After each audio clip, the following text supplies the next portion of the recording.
Back again, the gang, LTBR group chat, man. I'm your host, Titus. I got my bro Smo, my bro Q in here with me, man. What's good, y'all?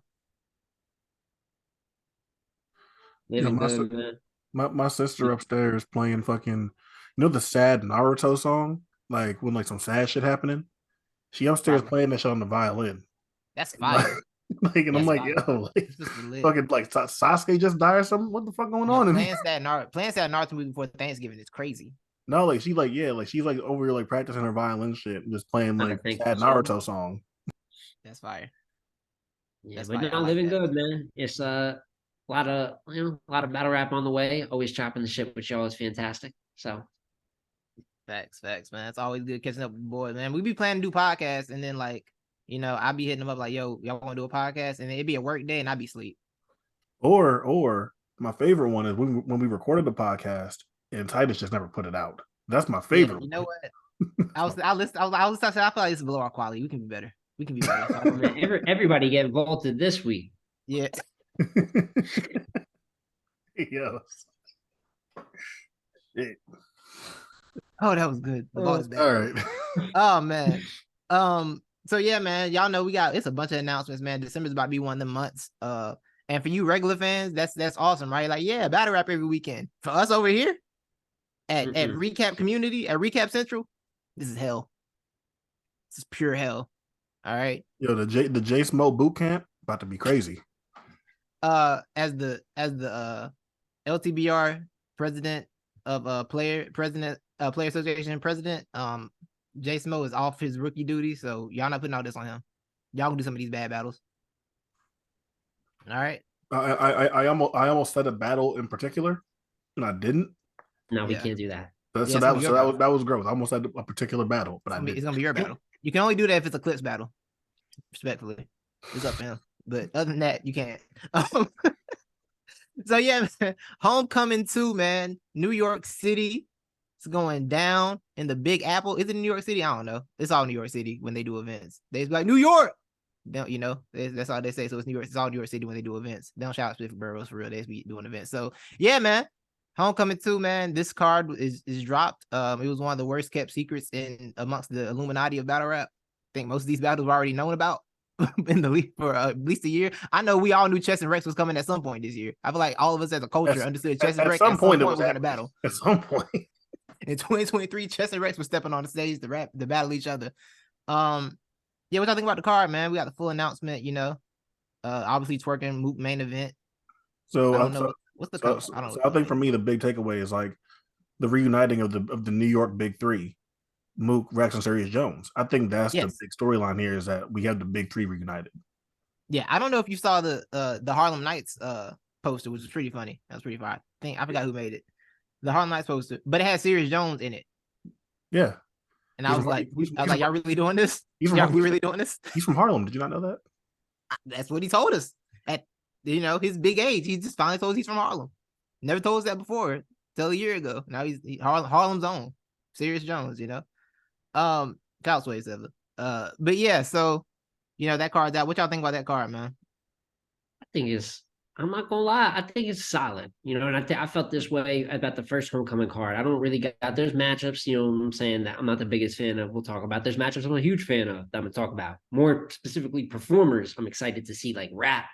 But I thought the first one had some. Well, it's not booked like a SM. It's not booked like a gnome. You know what I'm saying? But it's still a good, just regular big stage event if that makes any sense. And you get a god tier plate in the start. So I think it's one of them 7 out of 10 joints that it can be better if it is great, and if it's a little disappointing, I wouldn't be too surprised either. Yeah, Key, what you think? For me, I'm looking at like some of the names on here that like I remember earlier in the year we talked about Twork and Twork being in this position where hey, like URL is kind of in a spot where they need someone to step up. Like Geechi's done everything, Nitty's done everything. Well, a lot of things. Rock's done everything. Surface, Surface locked up. Easy left the league, and kind of being like, okay, like someone needs to be able to like step up and kind of like carry some of these cards and like have fresh potential matchups here. And like Tworks lived up to his end of the deal. The Hollow Battle, Summer Madness, went out there and won that. Has had a great year so far. So like naturally it leads to this Mook battle where like this is the culmination of like this really stellar year that Twork has put together. And I think that while there's a bunch of interesting battles on here, it's like can Twork like finish the job and like solidify, okay, like maybe after this, finally there will be no more questions after like being so consistent and stepping up to the plate as much as he has this year. And I think that for me, like the big thing is good card overall. Like I'm excited to see Luke Castro on the card, honestly, and then we'll talk about that. But That that is a big word. can Twork like finish the job here? Yeah. Speaking of that, self promotion, got a Twork article dropping next week on LTBR. Let's talk about our website. You know what I'm saying? So that'll be out, and we'll have some points about him and his potential and what he's how he's handling his year and everything. And that'll be out probably Tuesday, I think. So, about what you thinking, man? Especially when it comes to Twork and Mook, this is what sells cards. You know what I'm saying? Like this is the type of thing that changes battle rap. No matter how people feel, I said this a couple other times. No matter how people feel about Mook, he's really needed. Not just maybe rapping wise, but energy wise, like the situations he can create. More people get paid when Mook's around, more big events go down, and people could take a note or two from him. You know what I'm saying? How to promo a battle, but in terms of the actual result of it, it's a 50-50 one. I feel like it's a real career definer for Twork. I mean, to the max. You know what I'm saying? All the battles he's had up to this point, it feels like a lot of mistakes, a lot of open-ended. Even if that's fair or not, that's for other people to judge. But it's that important of a battle. And for me, it's like Q said, it is about Twork more than the story of this relies on Twork. I think Mook is great. Wouldn't shock me if Mook can win this battle, but we all know talent-wise what Twork is, maybe the most explosive talent the sport has seen, and it's really ball in his court. You know what I'm saying? In terms of how it turns out, I personally got Twork 2-1 though. I'm not gonna lie to y'all, but it's a matter if he finishes writing the story. Yeah, this card is interesting to me because I think I'm taking a lot of the not favorite thing. I think a lot of underdogs on this card. It's probably because I might be overthinking some of it, but some of it I don't know, you know. But yeah, Twork and Mook, man, it's a battle that I didn't want. And like as it got announced in the book, I'm like, all right, I guess I can be sold on this a little bit. Because the thing about Mook's gonna talk about love every time. And I'm gonna partially fall for it because I respect the ability to raise the stakes on your performance so much to where like, look, if you're good, we're gonna praise. If you're not, you know what's coming for you because you talk a lot, you run your mouth a lot. You know what I'm saying? I like he's willing to do that. I like that a lot, the way you put that. It's Yeah, high like stakes.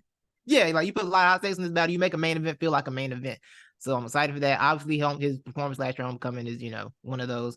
I put out a very benign tweet and that just said a lot of battle rappers haven't had this kind of moment on the big stage as his 30 moment, and it got 100,000 impressions and like 100 mentions and retweets and crow retweets, and someone said I was from New York. Somebody called me a dickhead. And Yeah, someone told you like someone told you get off your knees. Yeah, so yeah. I just want to let you know. So the first called me dickhead. If you're from Philly, I'm more Philly than you.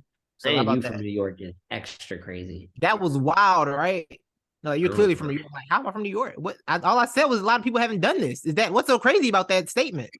What's so wild about that? He just made me a New York out of nowhere. So yeah, but yeah, that happened. So the anti-Mook crowd is here. And that's always hilarious. They're a funny group of people. I didn't realize how bad it was until that tweet happened though. I didn't know how many Not for real. It was like, damn, like maybe Mook was right. No, for real. But nah, man, this battle really has stakes for everybody. If Mook is able to have another like stellar performance on Homecoming, suddenly Mook is better on stage than he is in small rooms. And I don't know what I'm going to do with that information in my life. So I don't know what to do with that. Yeah, If I Mook think comes out here and has it's another funny. dominant big room performance. People do this with because there's so much like immediately trying to either damage control or slander someone. It's always either like, oh no, Mook is only good in the room small, or he's only good in New York big stage. Son, this is the reality of it. Sometimes Mook is good, sometimes Mook isn't good. And that's really how it works with a lot more battle rappers than I think people want to give it credit for. There's so much holding, at the big stage, they need this, they need that. Nah, some days he's on it with a great game plan, like we see versus a Rock or a Gotti, and some days he's not. And I feel like a lot of times judging talent, people get so caught up in trying to categorize a guy or put a stigma on his name, they don't admit that it's not one way or the other. You know what I'm saying? That's real. One thing I'm not excited for is watching the stream and seeing how long it takes to get both these giant entourages on stage. That's gonna be a 30. That's gonna be at least a 45-minute process just to get all Mook's New Yorkers on stage, all the Twork's people on stage. That's gonna be half the battle. That's New York, though. Yeah, that's going to be my time, answer man. for a lot of stuff that's going to be crazy about this event. But there's something about New York where it gets to be a little bit more of a circus, but a controlled circus. That kind of is what adds some of the fun in the chapters. Some of my favorite New York event things don't even always relate to the battle. It's some ridiculous stuff happening on stage that could only happen in the next, so Godhead. Yeah, Ness yelling at the crowd. I mean, they fed the streets, man, with non-battle moments. You know what I'm saying? So a little bit of that never hurts. Clips had a 10-minute argument about the coin flip. That was really amazing. Godhead. That was one of the greatest. That was one of the greatest moments. And then the fact they put that out unedited made it even better. No, afraid of them bootlegs. It's like, we just dropped this whole footage. We get to see this. This lives in time, and it's the second highest viewed battle in URL history. That moment lives in time. Before we move on from like Mook and Twork, I do think though that like what makes this interesting for this homecoming return for Mook is last year there was a bunch of dynamics with the Geechi battle that even if we can all admit that we thought Geechi was gonna fucking smoke him coming into it, right? But we can look back at this battle and be like, okay, like Mook did what he's supposed to do and took advantage of a lot of like specific matchup things, like New York versus LA and like all that stuff, and like really exploited the coast versus coast thing. And one, like you can't really do that for Twork because he's from like down the bridge. Like he's like you can't like really like do that exact same thing. So I do wonder like what type of approach Mook is able to come up with here, because you're not really able, I think, to turn the crowd into this like this is us versus LA, this is us versus like Geechi thing like he was able to do last year. And while I think that like obviously like Twork is the main story, can Twork fulfill this, do whatever. For Mook, I'm really fascinated. Like, yo, like you kind of had like the perfect setup here last year to like do what you wanted, and now what do you come up with now? So like from a Mook aspect, I'm really curious about this. Yeah, one thing with that is that like I don't really worry about Mook approaches because I feel like he's always gonna find a way. Like whether it hits or not is one thing, but he's always gonna find an approach to take. Like he's very good at just finding an angle. Whether you like it or not is one thing, but he's good at he can find an angle to talk about. Yeah, all-time angle. For sure, he can find something. But I think for me the most thing about Mook here is that like this time there's expectations. Last time was a surprise. This time there's real actual expectations. Like, okay, you did this last year, you have to do that again. You know, I do still think like it'll be a heavy dot mob nostalgic audience there, especially with Rex and of course dot mob original OG Serius Jones on the card. This will be like a super dot mob event. So I do think that's gonna be a factor that plays into this. Why y'all laughing? That'll be a factor that plays into this for sure. But nah, man, yeah, Mook, I'm so interested in the experience, how he like matches the expectations he put on himself with his performance last year and the talking. He's gonna talk it up. And I think the most fascinating part about this, if they rap last, because I'm gonna be real, I've had this thing for a minute. Y'all know Twork at the end of a night on these streams has not felt the same. A lot of his like some of the bad performances he had where he's guys around that was the last battle of the night. And it's like, is this a thing? It's just you're not the main event thing doesn't work. I even thought he was good versus Hollow, but you could clearly tell towards the end of the night there's just not as much energy in the crowd. And even though that's a clear win, I'm not holding it against him. I agree with you. Even if you look at wins in that situation, it still doesn't hit the way that some of your other favorite Twork stage performances does. Yeah, so I'm very curious about that if that plays a factor into this. Because one thing about Mook, don't mind going last. He'll rap whenever if Mook is, well, just you gotta tell him at least an hour before so he can be in the venue. He'll rap whenever, like, but he don't mind going last. I don't think Mook going last go is last and rap the longest. Yeah, he'll end the night with 30-minute rounds. Just, let's send you home. Sicko, but it works. So. No etiquette, man. But yeah, man, Mook and Twork, that battle's gonna be fascinating. Well, all right, what battle y'all want to go to next? Man, I'll let y'all pick.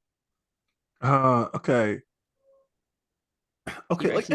Like it's fun that they book Geechi and Serius, right? It's fun, because they did the thing last year. It's fun, right? Yeah. You can play up the dynamic of last year and they're getting sturdy and Serius Jones being a hype man. Like, okay, that's cool. Y'all know that I saw Serius Jones on this card coming a mile away.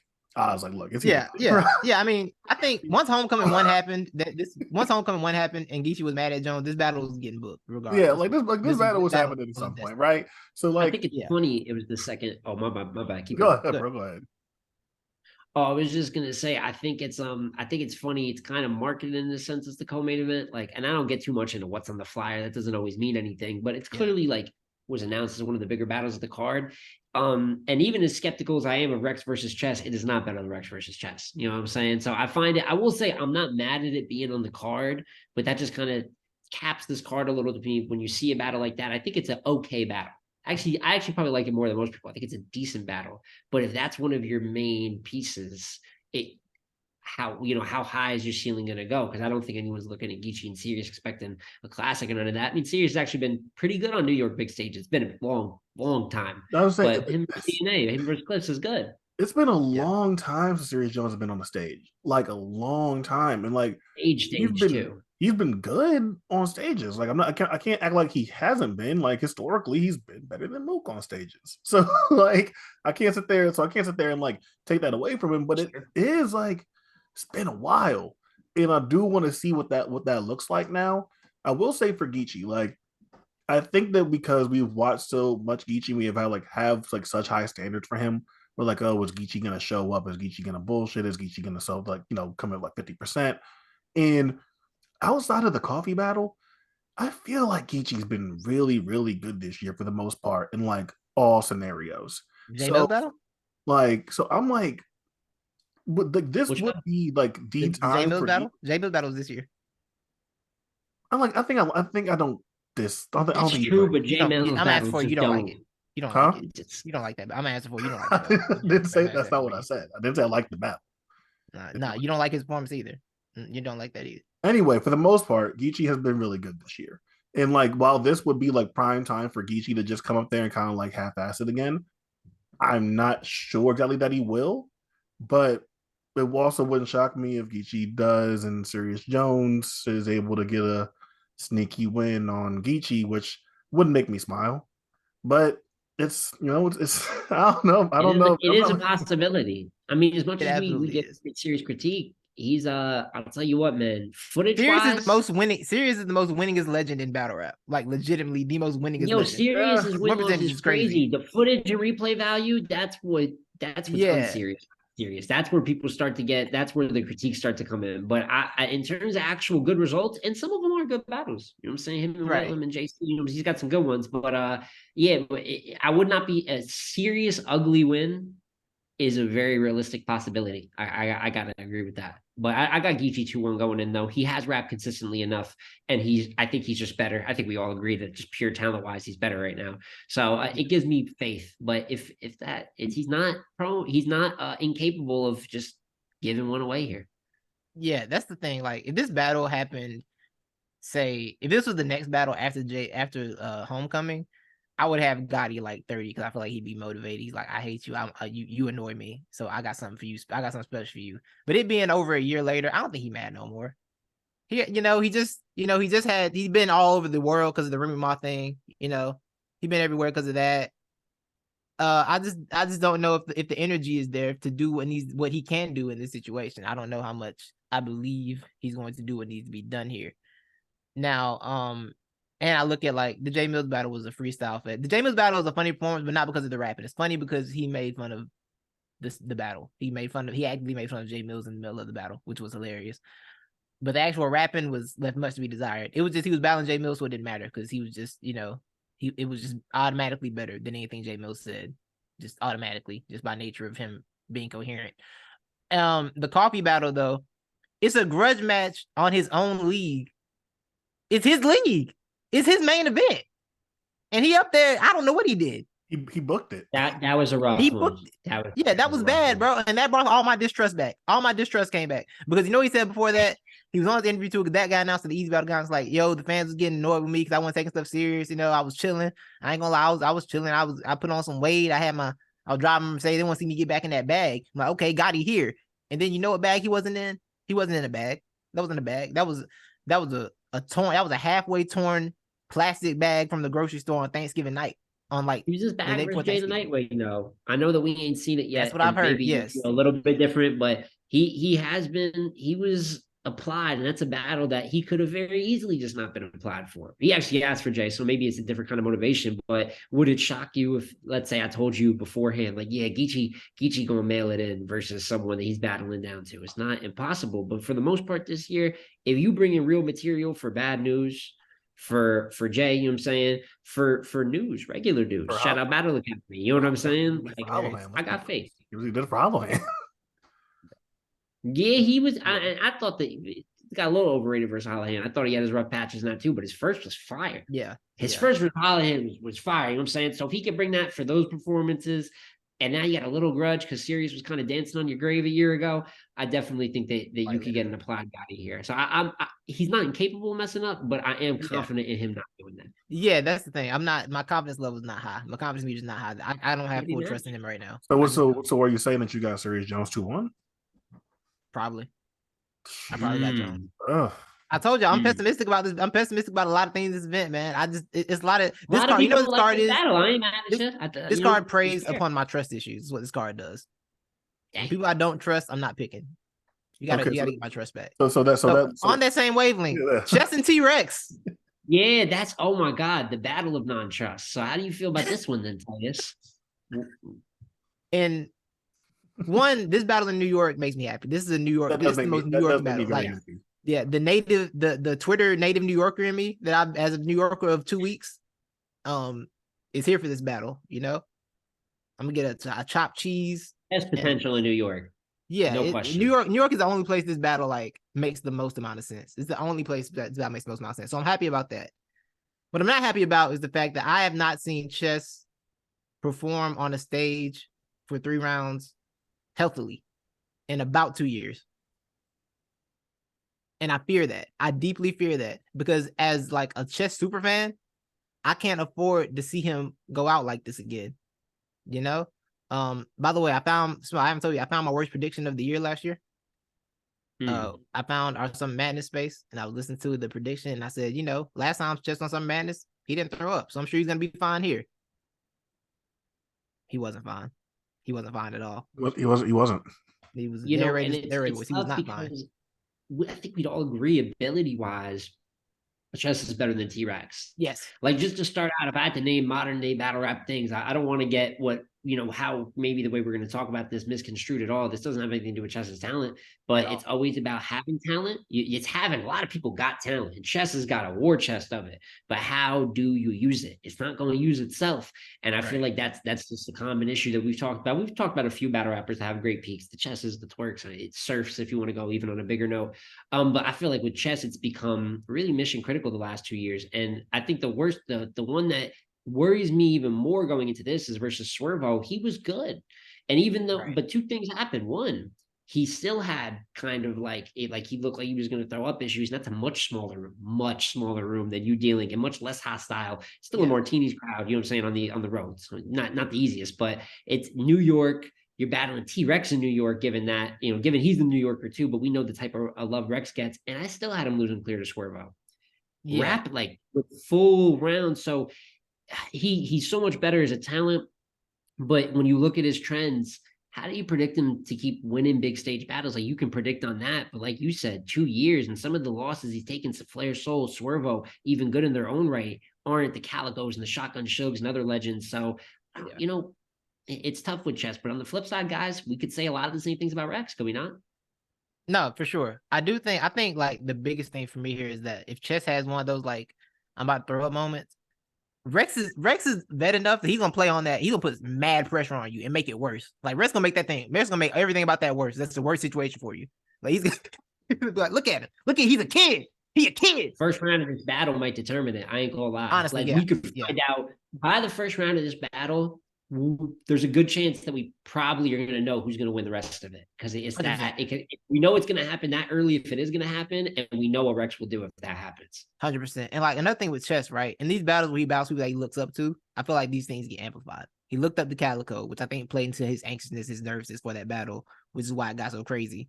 Obviously looked up to Rock. He was great against Rock, but he's still like his third round. He couldn't close it. He could not close the show at all in the third. the Suge battle was a rematch. He wanted that battle. It was the gun titles card. All my brothers on the card. Let's go.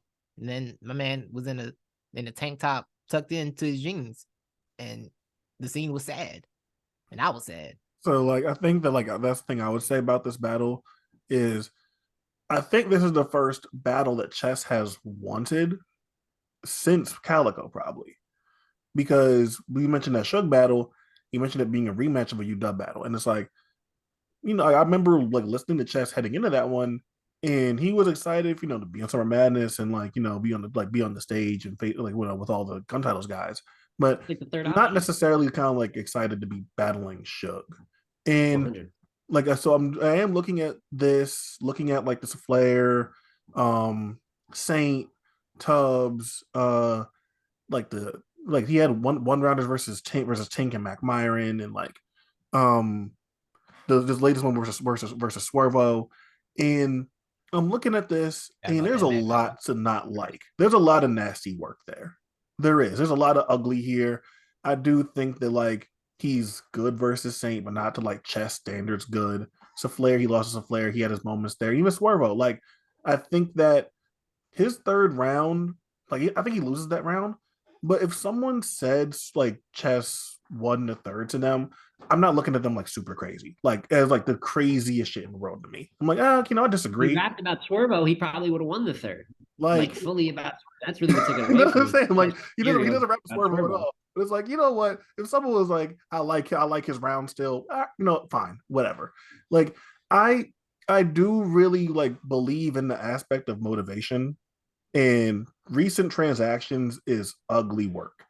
But being back in New York, it being Rex, this being a battle that has been talked about for a while, I do think that Chess is here for this. Now, will that manifest in the health issues? Because he's going to be so amped up. That is a very real thing. But I will factor in that this is probably the most, the most Chess has wanted a battle since Calico, because he'll openly be in interviews being like, yeah, when I was preparing for Flair or Saint or Swervo, I didn't watch their battles. And it's that's kind of a crazy thing that someone as high level Chess yo, I don't even know these niggas, and I'm just writing shit. So now you have someone that he actually kind of grew up watching, admired, whatever. And if that factors into his performance in a positive way, it wouldn't shock me. But like Titus said, if that can manifest in the nerves and throwing up, it wouldn't shock me either. So it makes it hard to predict this, because it could be a positive or negative thing for that. And how do we feel on the flip side, you know what I'm saying, with Rex? It's not choking is not the issue that we have here, and it's not stumbling, but it's almost like pure physical delivery, right? Running out of breath, you know what I'm saying, breath control, pace issues. And a lot of times, another thing that Rex became very famous for, I think the post clips battle, which is almost like a whole other section of Rex's career, is you are almost always good for a great Rex round, particularly the first round. Yes. And then it feels like immediately when you get to the second that everything's been lost. That's where you'll see a guy that's firing the first, then not just the breath control, the content starts to bug down. I got more metal than RoboCop. You know what I'm saying? He starts saying things like that, a little bit outdated. And I feel like that's something that could be accounted for in this battle. But one thing I got to give Rex, because I don't think I've predicted Rex to win a battle in the last 7 or 8 years. Just flat out said, I think Rex can win. Not saying he hasn't, but I'm saying I haven't predicted it. And for the most part, he hasn't. But with this, I think battling Big K beforehand, he showed he gave 2 competitive rounds. Now, I had Big K clearly winning that battle. I thought that people, maybe were just happy to see Rex do good, but I want to focus on Rex actually doing good. His second was great. I had him winning that. And while I had him pretty clearly losing the first, there's people he can beat with that first and second round. Now, by the third, once again, he tails out again, and I'm sure that he won't have 3 straight rounds of fire versus Chess, respectfully. 1 round is going to be the mixtape-ish round or breath control. He's just going to lose it a little bit. But if there's any place that's going to be receptive for him to bring 2 competitive rounds, it's going to be New York. I mean, Rex is all the guys are loved in New York, but man, we know T-Rex. We know that. I would argue at times he's even more fan favored than the Mooks and the Luxes. I mean, there's a real, especially from the OG fans, and bloggers and whatnot, there's a lot of love for Rex from the battlers.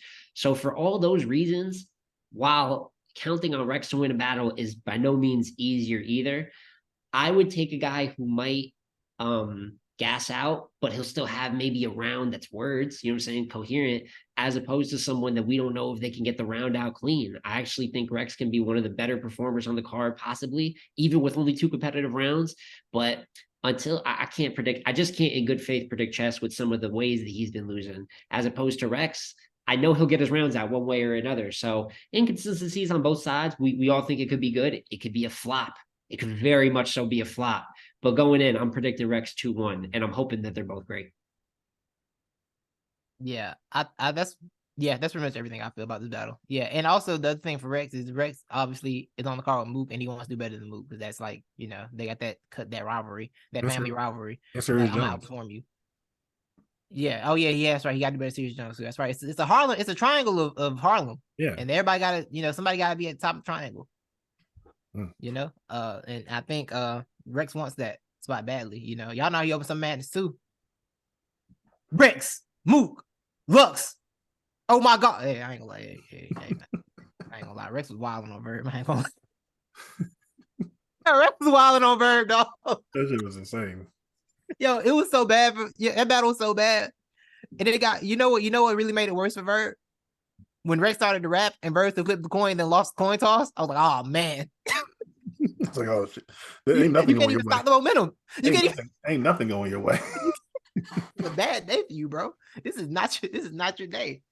All right, man. Let's spin the wheel, man. What battle are we going to next? All right, what are we going to next on the pessimism wheel, on the Titus pessimism predictions? Now we're in wheel. the new ones that are announced, right? Yes. Yeah. Let's start out. Let's start with Hustle and Arsonal. Okay. And I'll start out. I see about the expression because I don't want to make nobody a bad guy. We're not a fan of this battle. We're not. But I'll tell you what, there's things that I understand about the booking, right? Like there's when you talk about Miss Hustle, I completely understand why Miss Hustle has to be on this card. No matter how you feel about the controversy, situationally, she's fantastic on big stages in NY mostly. She's having a good year right now. You know what I'm saying? She's having a good portion of her career right now. So there's a lot of sensible reasons that she would be on a big stage New York card. But what it comes down to is I don't, not even to bag on Arsonal too much, but I don't know how situationally you book him here. I have no idea how that makes sense. He's been inconsistent in just his regular battling for every. I know people all of a sudden like, you didn't see Arsonal be magic. He's been great. Well, for every one of those, there's a Lou Castro, Loso, franchise, et cetera, et cetera. But there has been more moments, let's say, this year than others. But Arsonal historically on a big stage in New York, just for whatever reason in his prime, a little bit after, and now a lot of it after, really struggles to produce, man. Versus K-Shine, the one win that he does have on a New York big stage, that battle is strange. There's really no other word to describe it. Him versus Ill Will is shot very poorly, but it's also in New York. I had him losing that battle. Wasn't very good, and that's a weird one. Him versus Briz is death. And then you could go right back to Homecoming last year. You can one of many, you know what I'm saying? And you can go back last year to Swamp on Homecoming 1, and that's the one that shocks me. You put him in a situation, you book him, he's a big name, I get it. And it is by far the worst battle of the night, and he is the reason that it really is the way it is. And then you just take him a year later in an even more obscure matchup. May have not been the first option, so I'm not going to give anyone too much pushback, but Hustle 3-0. I think, and I'll let y'all speak on it, you know what I'm saying? But I have Hustle super duper clear, and I almost think it's just layup booking. I mean, as much of a legend as he is, at his best, he wasn't good in this situation. What is this version going to look like? I have been, for lack of a better terms, on a crusade to get people to understand that Arsonal has never been good on a stage. And it just doesn't exist. It's like, it's a myth. It's a thing. In the UK. Like, he's good in the UK. Sure. Facts. Yeah. In UK stages, oh my God. In England? Which is random, but it really is. Like inexplicably, like can do it in England. But in America, anywhere on a stage in America. In his own country. Just doesn't work. And I get it. Like, Arsonal is one of the most legendary battle rappers of all time. So, like, of course, you put him in these positions because he's a ticket seller and all that stuff, and you want to, have some name value to the card. On paper, all makes sense. It's just Arsonal on a stage is just historically not good. There's no like real precedent for him ever being good on a stage. And I'll give Arsonal this, like Smo mentioned, this year he has the B Magic battle. Arsonal has his ISO moment in the 3-on-3 and where he's the highlight of that. So it's not like Oh my Arsonal God, I this forgot year. about the 3-on-3. So it's not like Arsenal's I hate without. that battle, but his section was the best section. Triggered I a mean, real I pain for me can't. from Yeah, like that. so it's Oh not my like Lord. Arsenal's without like good moments this year. But again, here we are back to the aspect of a stage. Miss Hustle 3-0. Yeah, man, I don't know. Like I don't know. I don't know how we keep getting here. I was like, no, that I wanted to tell the people that in Arsenal's recent battle that dropped, he said, I stepped to niggas. You know I'm valid. You can pour me on your salad the way I'm addressing niggas. Wait. Jag didn't say that. That was Arsenal. This says Arsenal, so that's what Arsenal told Jag. So that's what I see. That was wait. That wasn't Jag. That was Arsenal. Yeah, that's what my message says. That's what it says. If I'm wrong, I'm sorry. Don't blame me. I'll tell you to blame later. But that's my message. I believe that that's what Yeah. happened. Nah, yeah, I'm talking to the I people. believe. Like, yeah, yeah. So Welcome back, Smo. yeah, Yeah, I have to take that's my take for this entire battle. That's my take. That's my opinion on this battle. So yeah, we got Swamp and Lou Hustle, though, Castro, right? guys. Swamp and Lou Castro. Huh? We can do Swamp. I was going to say we all got Hustle, though, right? Everyone got Hustle Yeah, clear. absolutely, Just make absolutely. it Yeah, clear. Hustle for sure. Hustle Okay. 75-0 in a cringy battle. So you gonna have a real cringy disrespect round, and I'm not excited. I'm Yo, so not excited. This could like Hustle will win, but would it shock you if this was just like not a good Hustle either? if this plays out like Swamp and Arsenal, I need people to start paying attention. Like eventually, we please. have to give and that you know what that's all we'll say. Like you said, we're on to Swamp versus Lou Castro, which I'll let one because I think that you guys might be a little bit more optimistic about this one than me. You know what I'm saying? So I'm gonna let one of y'all lead off. Go ahead, New York. You'll be from New York for a minute now. You just put your New York hat on. I've technically got it on right now, but okay, yeah. But I think this battle is interesting for the reason that like I'm not gonna pretend like I haven't like said some mean things about Lou Castro before in like public platforms. And even if I think he was good in some instances where he did clearly lose like clips or nitty stuff like I'm sorry to cut you off. I have confirmation that is absolutely an Arsenal bar. I received confirmation of this. Yeah, that was absolutely the Arsenal bar. Arsenal said that. Yeah. Just wanted to confirm. Yeah. Continue. Like, even though I think he has battles where he loses clearly, but he's still good, like clips of nitty, there is stuff like drugs and Jerry West and Fonz and A Ward, where it's just like it's not good. It don't look good at all. And I think that like rightfully so, like Lou Castro like did have to take a back seat and everything, but I think it is worth noting that Lou Castro was able to like get himself to a point where he was able to be like on Gnome and Summer Madness in the same year, and like have moments that did stand out like on both of those platforms. And I think that Lou does have the like intangible stuff, the like charisma, crowd participation, and everything like that to be a good big stage guy. And in New York, I think that's like a really good environment to kind of like test that out and see if there's anything left there, and see if like Lou Castro can kind of like rekindle what he had going on in like 2021. Now the flip side is Swamp, even in these battles where he's facing someone who we can be honest like is a step below the type of place that he should be getting, he goes out there and whoops ass. Like whether it stumbles or clean, whoever or dot, Swamp goes out there and kicks ass. So I'm not really worried in the sense of Swamp kind of taking the night off. I think Swamp cares. I think Swamp's going to show effort, and I'm not worried about that from that aspect at all. But I think the big story here is like Lou Castro is right. This is like the moment for him to kind of like get his spot back or be put back into the rotation. And I feel like New York is the best place to try to get Lou Castro rejuvenated. So I do have Swamp winning this battle, but I do expect this to be pretty good, to be honest. Let me put back on my cap of pessimism. As a representative of the Southern delegation, Swamp has been incredible. It's great. The problem is Swamp has said some questionable things about certain New York artists that New York loves. The world loves them, honestly, but he said some very questionable things that, you know, can lead to one's downfall in New York. And I'm afraid that of Lou Castro mentioning any of these things, and then suddenly New York crowd is not going to rock with Swamp all of a sudden. And now Swamp, you know who Swamp becomes? Swamp becomes Tay-Rock at some Madness 13. Or was that 12? Which one was that? Tay-Rock and Swamp. 11? 12. 12. Okay. Well, that's 12, yeah. And now suddenly Swamp is Tay-Rock. And New York is booing him for his takes about New York, the way Charlotte, the way North Carolina booed Tay-Rock. You know, that's my fear for this battle.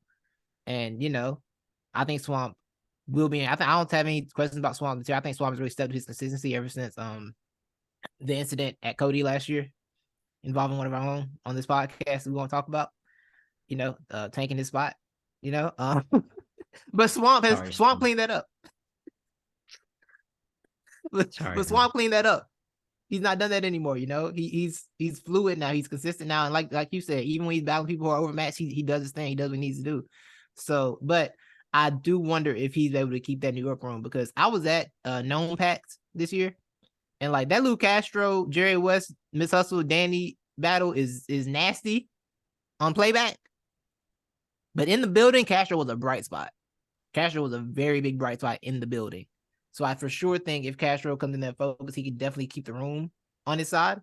And the question is going to be like if Swamp, you know, can survive his New York slander, because I feel like they're waiting for this moment. I feel like New York's waiting for this moment on Swamp. And, you know, I'm gonna still pick Swamp 2-1 though, just out of just what I've seen. But I there is a path here to victory for Lou Castro, to a very nasty victory for Lou Castro. I see it. I think it exists for sure, like for sure too, and like. It might sound crazy, but like, you know, the last time like we saw like Swamp, I guess, versus someone that I guess we'd call like a high energy guy was Tay-Rock, and Swamp passed that test with flying colors.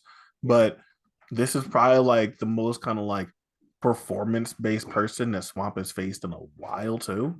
And Swamp, you know, doesn't got to do much to have crowd presence and crowd control. We see that he don't got to do a lot there. He has a commanding voice. He controls a room, but I do think, again, like dynamically, like when it happens on a stage, like it's gonna stand out that like Lou Castro's doing all these other things that like Swamp isn't doing, and I wonder if that does like captivate the crowd. So I think there's a path here for Lou.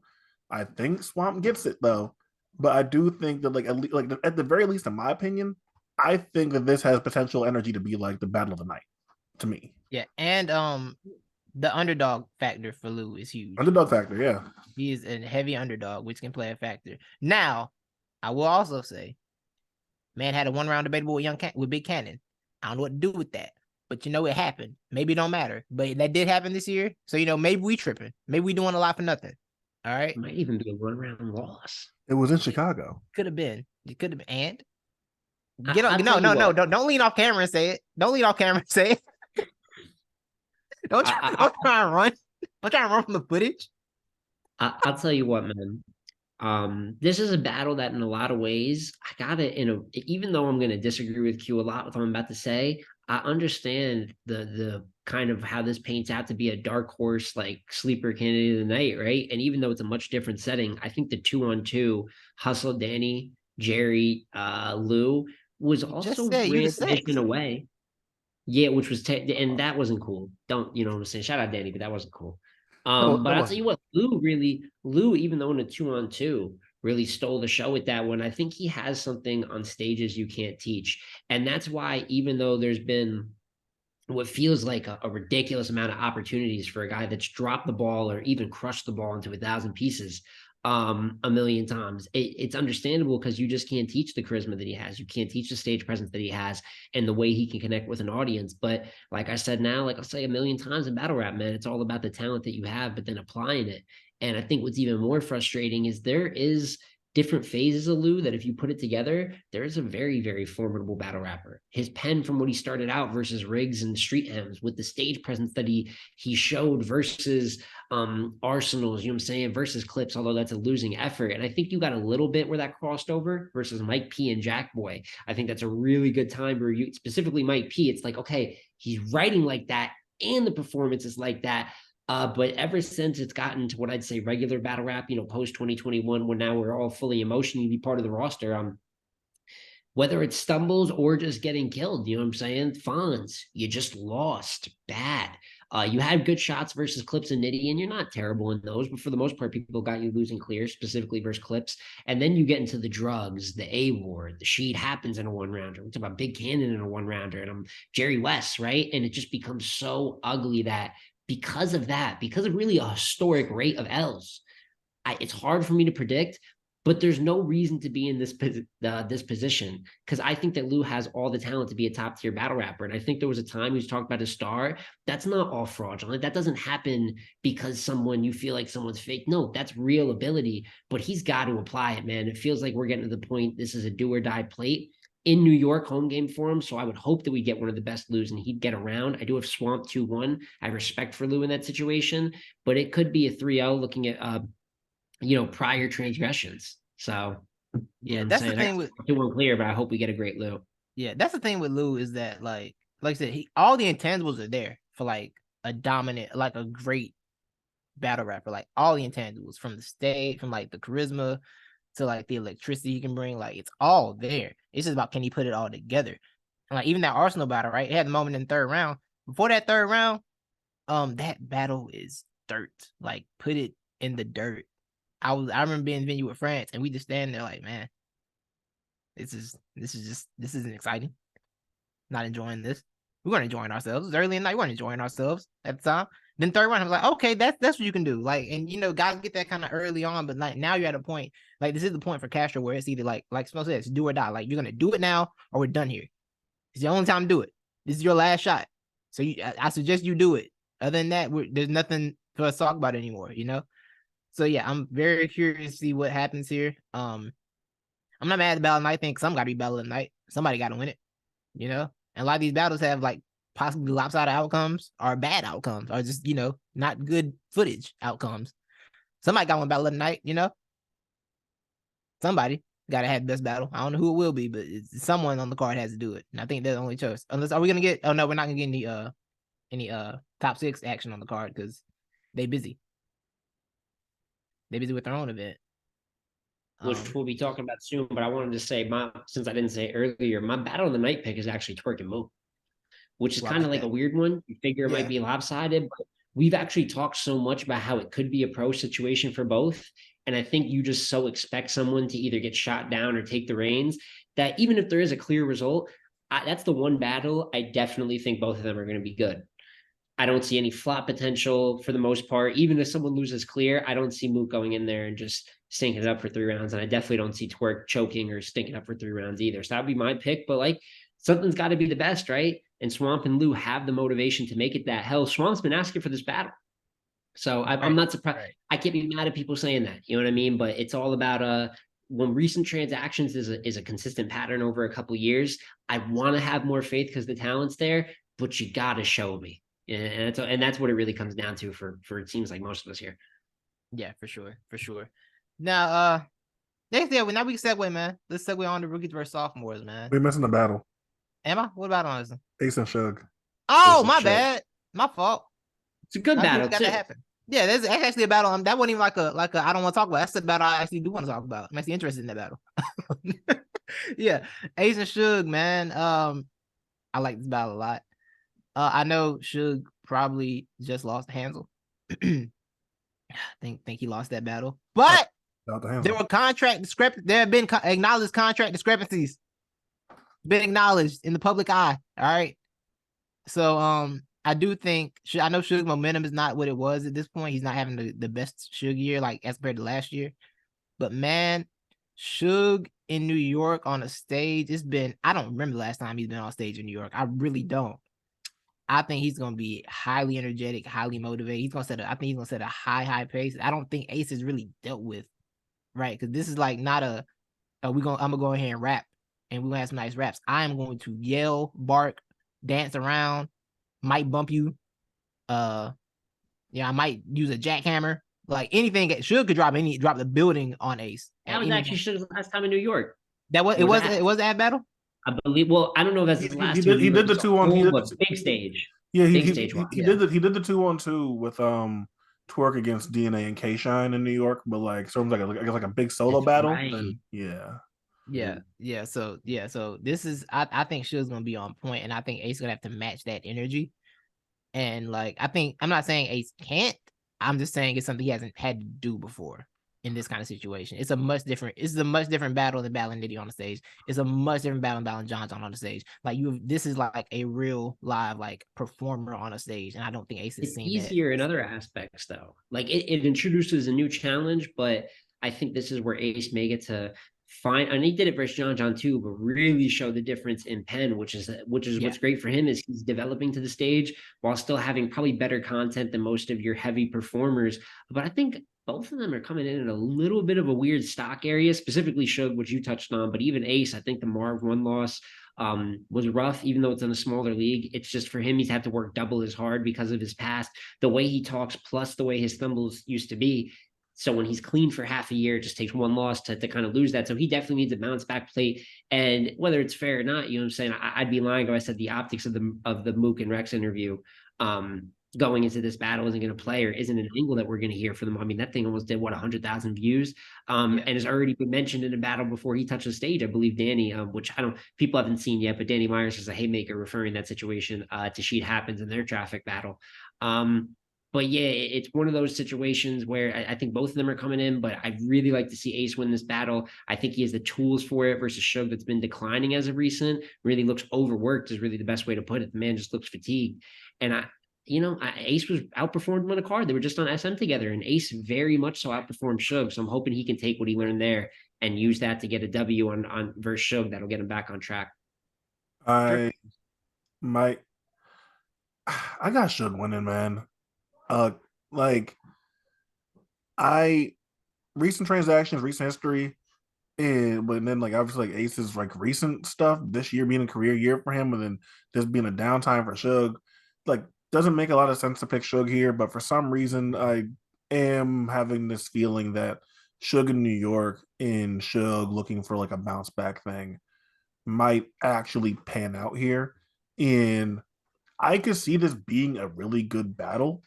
But I think that ultimately I am going with Suge being able to kind of like capture the room and like dictate the pace and the flow of this battle.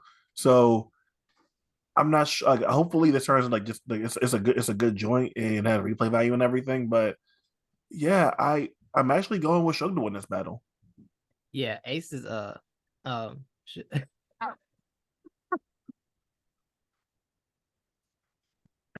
Q's got Suge? That shocked me. Yeah, you got Suge.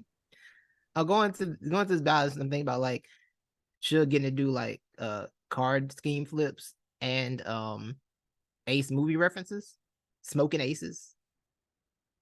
You know, he's got a wealth of flips he can use here. So that's it. That excites me. That makes me happy. But nah, man. I think last night when I discussed this, I was going Suge, but I think today I'm gonna go with Ace. I think I'm gonna take Ace. I'm gonna pick Ace today. I think I got Ace winning. I got him 2-1, but I do think because I do trust Ace to. I know I've trusted Ace's ability to do what he can do, right? I do think this setting's gonna be different, but I think Ace actually has shown to be good on stages. It's not really, it hasn't been an issue for him, honestly. And he doesn't necessarily have to. The Nitty battle is interesting because he kind of I feel like he brought a small room approach to the Nitty battle. In terms of the angles he brought, I feel like they would have been more effective in a smaller setting than they were on the stage. So I thought that was really interesting. To piggyback off that point though, like I do think that like going back to that, Ace doesn't really have to overthink battling Suge as to where like facing Nitty. Like I think a lot of guys kind of like look at Nitty as a kind of like weird puzzle to try to like sit there and like figure out how to compete with him. I don't think you have to do that exactly with Suge. So even though like Ace is really good in that nitty battle, even if everyone has him losing it, or the majority of people have him losing that battle. Like, he doesn't have to like rack his brain trying to figure out how to approach Suge as he does have to face Nitty when it's like, okay, really go up there. You can rap that exact same way. Can you out drug bar and out like street talk Suge? Like it's at least like a competitive thing. I don't think that anyone like washes the other in that aspect. And you can have more like substantive like angles versus Suge than like Suge can have versus you for the most part. So I think that Ace doesn't have to overthink as much here. And will he be able to go like bomb for bomb versus Suge? That remains to be seen. But I will say that he doesn't have to think as much as he like did versus that Nitty battle. Yeah, that's actually what I was getting at. I got distracted. That's actually what I was getting at. Like, that's fire smoke. But no, that's what I was getting at. Yeah, I do think he can just go in here and kind of just rap and just perform at a high level. I think that this is about it. He can do that in. But I do have to say, Ace, Mr. Ace, I mean, after some madness, you came on this here podcast, three of us, and said you weren't interested in the Suge battle, Ace. That's what you told us, brother. I don't, yeah. I pronounced it wrong twice, but you know the word I'm trying to use. He said it with passion. He did. So he did. It is a little worrisome. I can't lie. Yeah, so I do wonder about that. I understand like you wanted to take the opportunity to be on Homecoming, but I do wonder about the intern how much just wanting to be on Homecoming can carry you motivation wise when the opponent is Suge, and like it's at some point you gotta write for your opponent, not your stage. You know what I'm saying? I do wonder about that aspect of it. But I'm gonna lean Aces because I do think they're both on a momentum downturn, but I do think Ace momentum is still a little higher. Like Suge's has been kind of like ever since the Shuni battle. Shuni did this. Shuni took his powers. That's what happened. Shuni took that man powers in her yellow hoodie and abused that man all across the Kings vs. Queens stage in Atlanta. He started good too. He started with Slade, and I know that I look. I'm in the minority. Thought it was a competitive battle. You know what I'm saying? But it just goes to show. I still thought Suge was great, and most people thought Suge won extremely clear. So I don't know how you start with that. And then obviously is the reverse Shuni, the stumbles get smoked, and it just doesn't. It seems like it's the pre-2022 Suge. We started with more 2022 Suge, and ever say even the Sheed battle footage wasn't that good. So I hope this isn't a bit of a return to that form for him. But I'd be lying if I said I don't think it is, or at least don't feel like it could be. Yeah, so that wraps up the Homecoming card. I wasn't as pessimistic as I thought. It's all my pessimism came in a row. That was the problem. It was like 3 pessimistic picks in a row.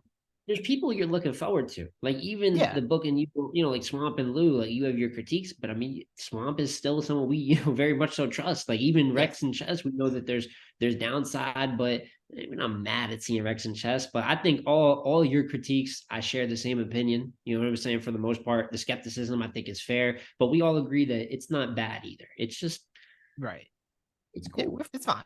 Yeah, it's fine. It's fine. Everything's fine. Rookies versus sophomores, man. AKA Final Exam 3. The finalist of the exams. ACTs. The bar exam, even. This might be the bar exam. That's fire. You know? It really could be. You know, everybody's graduated college. Now you're trying to get to that next, you're trying to become a regular, you know? Get your lawyer job.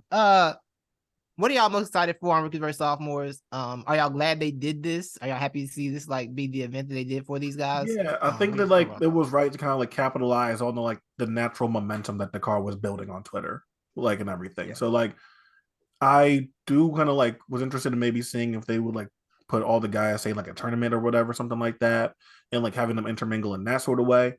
But I think having like interclass warfare with the promo and the going back and forth and like it was like a really naturally built card that I'm glad to see URL kind of like pick up on the momentum of that because we've seen them not do that before. When you've like Goonies versus Cave Gang. Yeah, like I said, like Goonies versus Cave Gang, that was like right there in front of them, and like it never happened. So like I'm glad to see that they actually kind of like took the initiative and booked this card, and like I'm a fan of a lot of the matchups on here. Yeah, I like this card. I do think. Well, my one critique of it is we don't even know how much the sophomores are established yet, and we're gonna incorporate these other rookies. And I feel like we need less people get established here. But I'm not mad at the booking. I think this is a good way, I guess, to kind of, if you're gonna do these back-to-back Crucible classes, this is kind of a good way to kind of weed out and figure out who your standouts are really going to be ultimately. You I know, love that take. yeah, I we can think get I feel the same way. yeah, it's like a water filter. You know, we can get some of this nonsense out of here, and the good will flow through.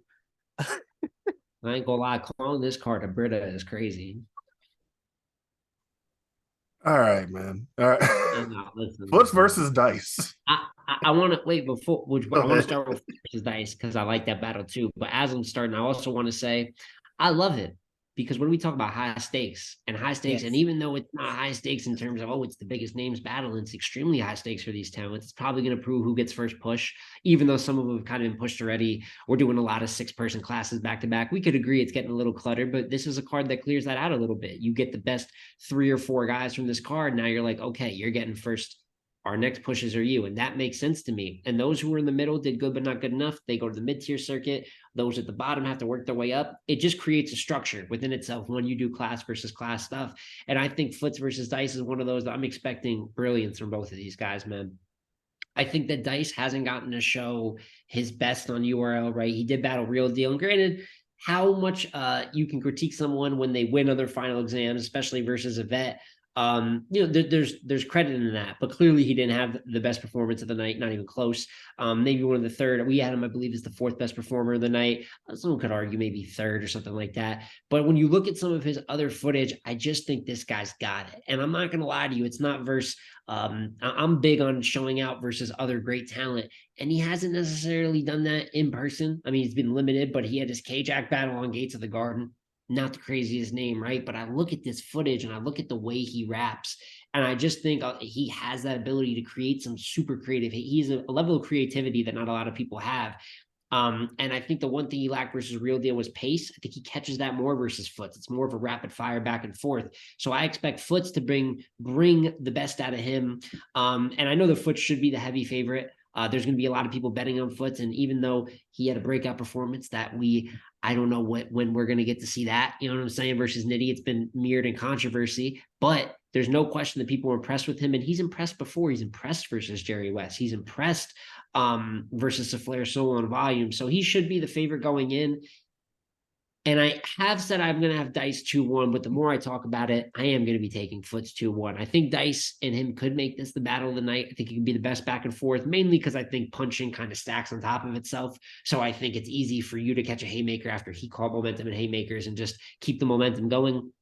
I expect Dice to impress way more than he did on his first card. And I was coming in here ready to say he's going to get an upset, but I talk more and more about it, man. I believe that much in Foots too, and he has proven it to me already. So how could I bet against that? I got Foots 2-1 edge, but guys, I don't know about y'all, man. I really think it's one of the more competitive battles of the night.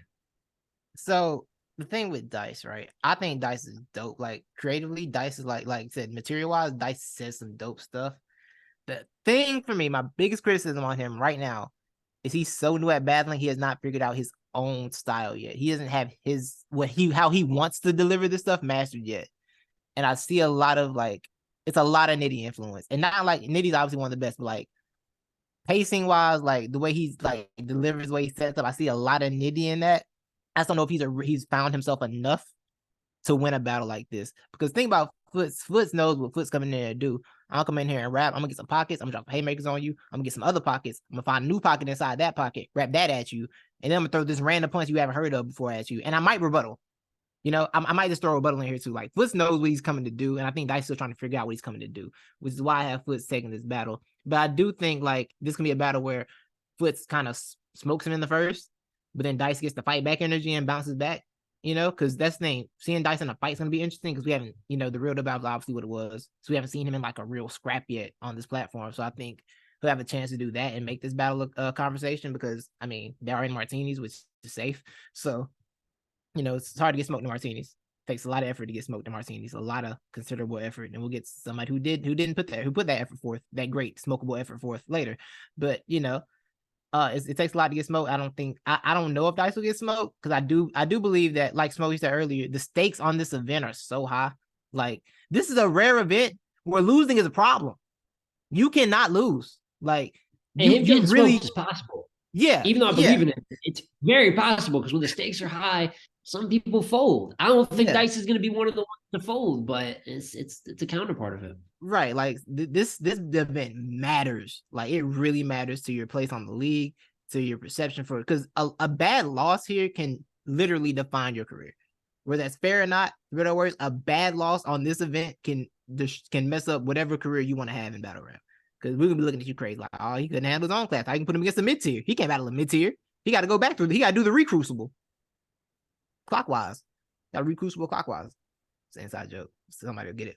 But yeah, I'm leaning Foots in this battle as well, just because I don't think Dice is ready for this level. He's only had 1 3-round battle. His second 3-round battle being Foot seems like a problem. I don't think that seems like an issue. To figure things out. You got a lot to figure out in a very short amount of time. I wish him the best. But I You got Foots as guys well are though. being extremely nice. And Titus said the main thing for me here is respect to Real Deal, legend and everything he's accomplished. But like Real Deal in 2023 in 3-round battle is not the same as what's in 2023 in a 3-round battle. Yeah, it hasn't been good. It's just it's just not the same thing. And like watching the Dice footage that is on YouTube, watching the Dice footage that is in the Crucible, like listening to Dice in Spaces. Like I've liked Dice in all the scenarios in which I've heard him rap. But at some point, I think the fact that when you're new to 3-round battles and you're still kind of like trying to figure out your own identity, like even if I compared it to like say like Ace, right? Because Ace did a bunch of 1-rounders up until I think his first 3-round battles fused the general. But Ace kind of like already kind of came in with like a super unique style that we hadn't really seen. So like while he's had to figure out like other things in terms of like battle rapping, like stylistically, we kind of already had an idea of who Ace Amin was. Dice is a rookie that's still trying to figure out who he even is to the Titus's point. And I just think that when you put someone against Foots who has done nothing but impress since he's been on URL in like versus Jerry West, Lou Castro, Sophomore, in all these solo battles, he's done nothing but be impressive. You're asking a lot of this guy where there's going to be a second or 3-round battle. I got Dice getting cooked. Now, Titus brings up a good point where this is Martinis. It's cool. It's a safety net, and that's very fair. So maybe like in the room, it won't feel like Dice is getting cooked. When that footage drops, I would be surprised if I didn't feel like Dice got cooked. So I'm hoping the best for him, and I'm hoping for a good battle. Like I think it's interesting that this battle gets like main event billing on this card. Like that was something I was really interested in. Would it be like the Sophomore battle that got top billing? Would it be Eunice's battle that got top billing? And one of being Foots and Dice. That's at the forefront of the flyer. So The apology main event. I feel you. Huh? The apology main event. That's fire. But I do got Foots winning this battle very clearly. And I do factor in, you guys mentioned the stakes of this being like, like this, like, class versus class warfare. But Foots's battle versus Nitty has been marred in a whole bunch of controversy and discrepancies. And for your biggest battle, your biggest look, possibly your best performance to date to have not come out yet and to have been like filled with like all these different like topics of discussion, I bet that's probably a thing that's pissing Foots off a lot too. And I feel like Foots was going to be extra motivated to come in here and beat Dice. So I got Foots 3-0. I think that it will not be pretty. And hopefully I'm wrong, but I don't feel like this is going to go well for Dice. You said I'm being nice. I'm saving my real comments. I'm saving my my negative for somebody else. Saving that for somebody else on the card. I have another one I think is heavy work to get into because the ones that are more competitive. Since I guess y'all don't find Foots and Dice competitive, but I think that Klutz versus Eunice for me is another one of the best matchups on this card. And I think similar to how we talk Puncher versus Puncher, maybe I said that could maybe scale Dice up a little bit. If you feel like it's lopsided, you could still carry that momentum. There's something similar going on here. Like I think that even though it's a competitive sport, I think the way that Klutz and Eunice write their material is going to kind of find them passing the momentum of the battle back and forth, which is how you get a good battle. You know what I'm saying? He has great first, you have a great first. But I want to know how you guys feel. I feel like Klutz might have the edge as a pure pen, but I feel like Eunice has already showed he's a bit more of an all-around battle rapper than him. I think Oh man, Jonas Klutz and you. Oh, is. good. I was gonna say I think Jonas is way more explosive than Klutz, and that is a thing that again when you're battling in front of a live audience, that's the thing. Like you want to captivate the people that are in the room first and foremost. So in that room, Eunice is super fucking explosive, and that is a task that Klutz, frankly, has not stood in front of yet. And like how he reacts to something like that is going to be very telling because while he's faced very high level competition, like on paper, like facing like the JCs and the JCs and Chilla and Cortez, he didn't stand in front of what Eunice stood in front of facing Miss Hustle. And while I'm super impressed by like Clutch's performance versus JC, I can see feeling like what Eunice did versus Hustle is more impressive than anything Clutch has done so far this year. And I do think that like logically Clutch should be the favorite because he's accomplished more than than Eunice has so far. Like in terms of like, the battles and shit like that. Like he should be the favorite. But I honestly think to me that I think can Clutch find a way to angle him here? Is there a way to kind of like take a certain approach? Because you're not going to out explosive Eunice. You're not going to out pocket Eunice for the most part. Even though I saw Clutch kind of do that a little bit versus Cortez and try different rhyme patterns and stuff like that, you're not going to beat Eunice in that category. So is there going to be a different layer to writing, different layer to like pens and different aspects of writing that you can like try to exploit? Because otherwise, like if you let Eunice kind of like dictate the pace and control the room, like Eunice can take that battle like very, very quickly. Yeah, this battle's so interesting to me. One, this battle is for the future of Pen Patrol. Who will be the future leader of Pen Patrol? The future is at stake. For the Pen people, the citizens of the Pen Nation. Your leader is being chosen in this battle, which I think is exciting. I think it's cool. I like this matchup, man. I have been prepared for months to have, well, not months. That was dramatic. I've been prepared for a few weeks. Ever since I seen the clip first I saw Handling Unit. I was at Handling Units at the right. I was there. So I guess it is months. I was at Handling Unit. I'm like, yo. It is. Very good. Love that battle.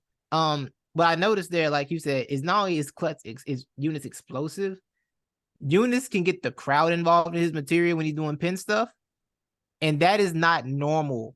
That is not a normal writer thing to be able to get crowd involvement in your pockets. Right. I think that's very, very unique. And that stood out. And we're like, yo, he knows how to get people like repeating his like stanzas up to the punch. Like the punches before the haymaker. He gets them involved in that. So I think that's a very, very good crowd control tactic that he has. And then I saw him do the clip of him doing the stump on Miss Hustle. And I said, oh, he got new tricks. It's new tricks. And for that moment, I've been prepared to Eunice going to win this battle. Now, the problem here, the reason I got stuck here is because Klutz has become an underdog. And underdog Klutz is something that kind of scares me. Because I feel like Klutz knows he has wants to prove a point to this young man. Klutz has talked crazy. If you like see like the Twitter stuff, like I think Klutz is extremely pissed off. Klutz has Klutz is coming to this battle with he's coming to battle with a point to prove. I remember he was in a space and he was saying that Eunice wasn't even the one he was the most interested in this class. It was Wusa, which could have been gamesmanship to downplay Eunice, but also that maybe that was the battle he thinks is the biggest challenge for him. But I could have been a little bit of both. But I do see like Klutz as an underdog being like, okay, I'm gonna show y'all because y'all think it's sweet over here. I'm gonna show y'all Arkansas in the bill. I can see that coming. I can see Klutz doing that in this battle, right? So I am leaning more toward this is going to be a really, really good battle. It's going to end up being a preference battle. Like Eunice gonna have all the performance elements. I do think, not to say like the room will be like super biased, but we saw final exams. If you weren't from the mafia, if you weren't part of Martini's mafia, you had to earn the reaction a little bit. They made you work for it just a little bit. Fonz in there bombing on Wusa, and they were like, "We don't want to react yet." Capo got some love, Not yet. They were like, "Not yet." That's Bash Money. Bash Money's everywhere. The Bash Money DMV alliance. Yeah, the Bash Money army. You can't stop the Bash Money army. You can't do nothing with them.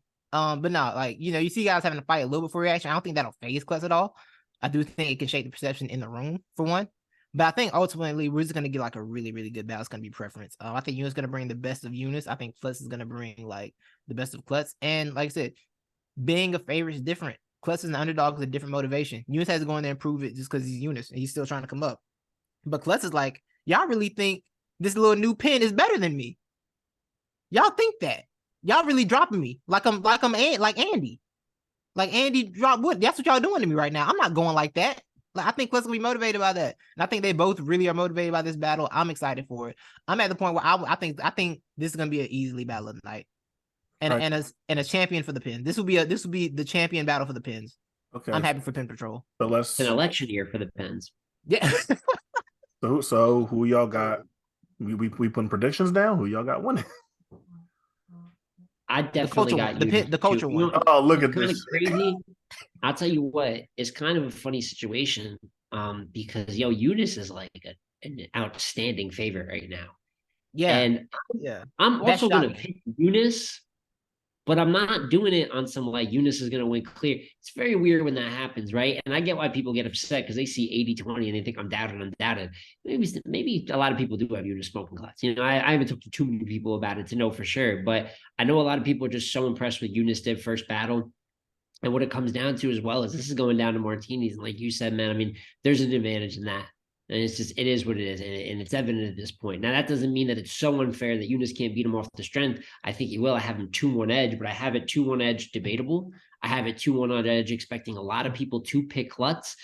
But it's funny because I'm going to say that, and we might even call it close. But if it's 80% to 20% again, is it close? So I do have Eunice going in, but like you said, it should be the battle. I've said that about Foots and Dice too. These are the two battles I feel by far the most about. I feel like both of them could be amazing, but this will probably be the general consensus pick for best battle in the night. Yeah, I think that's all that. So, but Klutz 2-1, man. Did you pick Eunice earlier in the beginning? No, I didn't. I said Klutz a winner though too. Like Klutz really, even though I don't got him beating Chilla, a lot of people ended up and I got him beating J-Smo. So it's like shout out Klutz. But maybe those winning ways stop here. What battle y'all want to get into next? I'm ready to be talked. Let's get to Wusa. Let's get to Wusa and Souffleur Soul. Souffleur Soul chasing this first win in a year since last final abs. It's a big day, big step for him. Wusa. It's true. Don't. It's true. No, I know it is, but I watched final exams. Too, and I heard Wusa rap, and I'm like, I don't see it. I don't see what y'all are selling me, because the people. Martinez Mafia told us that was a battle of the night. They told us that was a real debatable. Like, oh wow, Wusan Fong was one of those. It was the Martinez Mafia told us night. Because that's what Mafia. Let me finish. So it was the battle. Let me finish. Let me finish. They told us the battle of the night was like the super debatable. I'm watching the battle. I'm like, I'm waiting for the debate to start. What time does the debate begin? Because this looking like a clear Fonz win right here. And this wasn't even like an A+ Fonz. It's just he just went in there and handled business. I don't see it, Wusa. I don't see it, Wusa. Actually, I have Souffleur Soul winning this battle, kind of clean too. They won that bomb on him. And granted, they're gonna have a little brotherhood handshake, for OSBL or whatever. I'm going there and rep, try to have a nice little friendly match. But nah, I got Souffleur bombing on him. I got Souffleur Soul winning this battle. We ain't seen Souffleur in a minute. I'll say this, like, I will push back on the idea of like this OSBL friendship match. Because that's just not how the league works when these guys battle each other. Like, even when there's OSBL battle, that's not how that's not how it goes there. Like, we've seen Puss and Souffleur. Like, that's not how these battles go. So, like, I hear you, but like, that's not how these battles go when these guys face each other. How they go on martinis? Like, the crowd is one thing. I'm talking about how they like write for each other and what they like. That's not how those battles go. So I'm gonna push back on that. Like, the battle end, they're gonna lift each other's arm up. Like, look at us, brothers. Bro, that's not how these battles go. That's what they're gonna do. Lift each other's arm up. Brothers, we here together. That's not how these battles go. That's what's gonna happen. You're not tricking me. You're not tricking me, QSBL. Yo, you're not tricking me, buddy. I know what's going on. Right. I know the real. Go ahead, Smo. Well, Wusa and Souffleur, honestly, I share somewhat. I'm somewhere in the middle, right? Because I think Wusa is shown enough that I I don't not believe in him. You know what I'm saying? And even though that the in the building kind of review of it was wrong. I've expect that from battle rap at this point, damn near in any building, even on neutral ground, people don't know what the hell they're doing. So I'd assume in a home game that you'd get the same thing. But for I think he did decent. I had Fonz very clearly winning the battle, and the one issue is that I do think this presents a lot of the same issues a Fonz battle does. Although Souffleur is nowhere near as fleshed out, you know what I'm saying, in terms of like his body of work and really like providing us a full list of stuff that Fonz has to prove. I think he's a power puncher. I think that he does have a bit of a real talk bag he can get into compared to Fonz, where I think that's where him and Wusak really make the magic of this battle. I think both of them really, when they talk maybe substance fill, try to pull from their life a little bit, you get some of their better material. But just pure punches for punches, that was the big thing that I was kind of shocked by and a little bit disappointed with Wusak. His second is good. He's the Palm Angels line. For the most part, a lot of that wordplay was just all right. You know what I mean? I thought his first round was a little bit weak. Thought his third was more along the right directions. But with that being said, I got Souffleur sold 2-1. I got respect, big moments. I think Wusa's going to be even better than he was versus Fonz. But I think Souffleur, like you said, needs a win. It's been a minute. Nitty Battle was like a pretty good look, but even that ended up being a loss. He's been booked very rarely. It's not like he's lost like 5 battles. He's lost 2 or 3. But that's too long to just not have a win on the books. I think he's better than that. So I got him taking a W in this one. It'll be decent. But like you said, I think there is a little bit more for Wusa to show. But even with that, I still think he's a top half of the class type of candidate. Yeah. Thank you. I think for me that I definitely liked Wusa in the Fonz battle more than both of you did. I thought that Fonz won the first round clear, and I honestly found the other 2 rounds to be pretty close. Like, so I do get why whether it's like you guys or other people that we talk to just like weren't super impressed by it. I do think that within OSBL, like with those guys in particular, they talked about battling each other for a long ass time, and I do think there's like a level of like competitiveness and wanting to like be better than like the other people that are like part of that league that is present for this battle. And I expect Wusa to show up because it's like, like Souffleur was like the main guy from the league to pop off, and like you kind of want to like take that spot. And Souffleur, as we've talked about, like Souffleur hasn't really had like a great year. He hasn't like, and I think that Souffleur is gonna want to show up here, want to like show like why like his class of those guys, whether it be like the current top 6 or like the previous like OSBL generation, is like better, like it's like better than Wusa here. So like I leaning towards Smo's side with like the Souffleur 2-1. I think that Wusa can like absolutely get around. I think that Wusa's best stuff from what I've seen from him is when he like leans into like, more of like the real talk, like substance filled stuff. Like something that stands out to me is him battling Black Ab and like talking about his grandmother in the 3rd round, and like that probably being like his like best round that like I've seen from him. But even like when he's not doing that, I've seen him punch at a pretty like decent level. I've seen him come up with like super creative stuff, and that might not have been like super present in the Fonz battle, but I know that there's a level of creativity in his pen that I think that maybe he can tap into some more.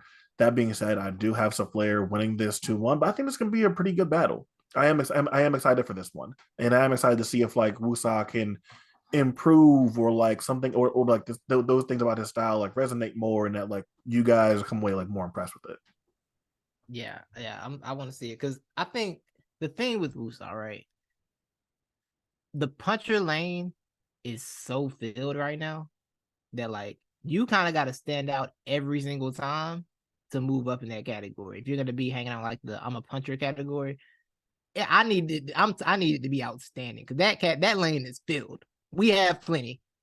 We are staffed to capacity, and I do think like you got to be able to stand out more. So I do want to see if you can do that more. But I do think like I said, I think Flair is more polished at this point.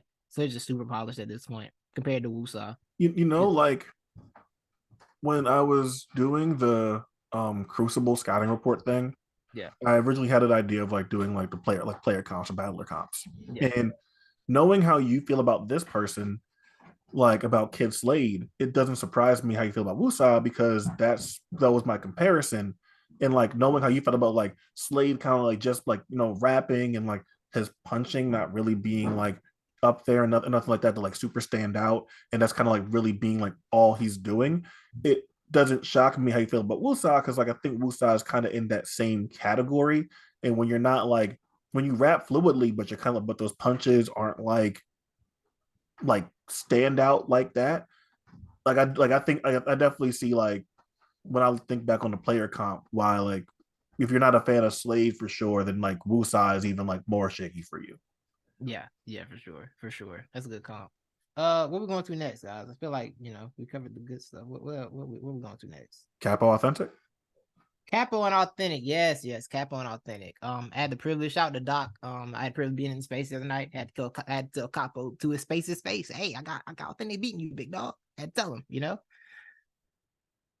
What you say, Small? I think you muted. You got Authentic winning? I do. I have Authentic winning. I do as well. Yeah, I don't think it's possible. I mean, both of you.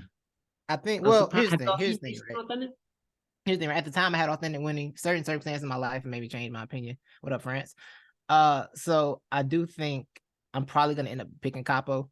But to me, Authentic, I think Authentic might punch at a higher rate than Capo does, and like be a little more explosive than Capo does. Like I don't think Capo's figured out how to be explosive consistently yet, and I think Authentic has shown the capability of like putting a round together. It's like bomb after bomb after bomb. And I don't know if Capo's done that yet or faced anybody who can do that yet. So I did for that reason I lean Authentic, but to spite France, I'm taking Capo. The spite pick. What up, France? I tell you what, I got Capo 2-1. I do think it's a battle that very, very like Authentic can win it. You know what I'm saying? And I think when you see a battle like Jack and Authentic, when he faces someone that Jack is not like Capo necessarily in style, but Jack can, in terms of the hit or miss, you know what I'm saying, heavy haymakers, but here and there, which is I think kind of what I've seen from Capo is like that. When he lands bombs, there's bombs, but there can't be some extended dry spots or just jabby periods. And I think it just becomes a punch fest.